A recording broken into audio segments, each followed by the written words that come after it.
Welcome back to OU Nightly. Right now, not a cloud in the sky here on the South Oval. You can slowly start to see those mums bloom for homecoming week. And right now, temperatures are really warm for this time of year. 84 degrees right now here in Norman. This morning you had those jackets. You ditched them coming into the afternoon. It does not feel like fall at all. And for your fall foliage, pretty much just north of Oklahoma, touching the Kansas border, is when leaves are starting to change. You can see a little bit here and there around Norman.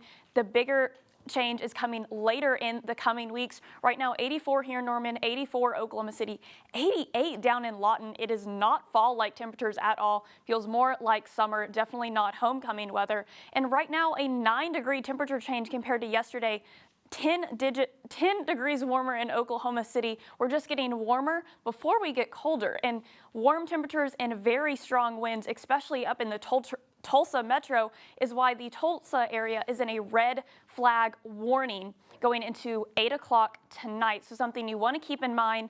And these allergies are not lighting up at all. You can see grass is fairly low. That has gone down. Trees and mold still at a medium level, but weeds still high. It's something we see until we have our first freeze of the season, which isn't until about the first week of November. So we're going to be dealing with that for a couple more weeks. And I feel like every time I show this drought monitor, it just gets worse. But there is relief on the way. We can see up to almost an inch of rain here in Norman this weekend. With this slight chance of severe weather, the Storm Prediction Center has issued. It's right about along Highway 9 in south. Part of Norman is included in this.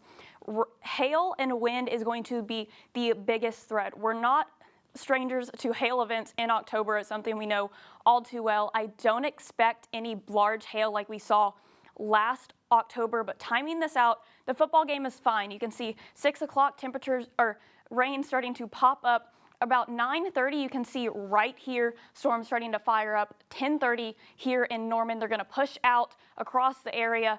After midnight, nothing for us to experience. And if you're tailgating tomorrow for the homecoming parade, it's going to be cold, 62 degrees. And going into the football game, once you get into the fourth quarter, temperatures are going to warm up into the 80s. So once again, a very huge temperature difference. And then going into your next week, you can start to see those 30s come into your 7-day forecast, much colder going into the later weeks of October.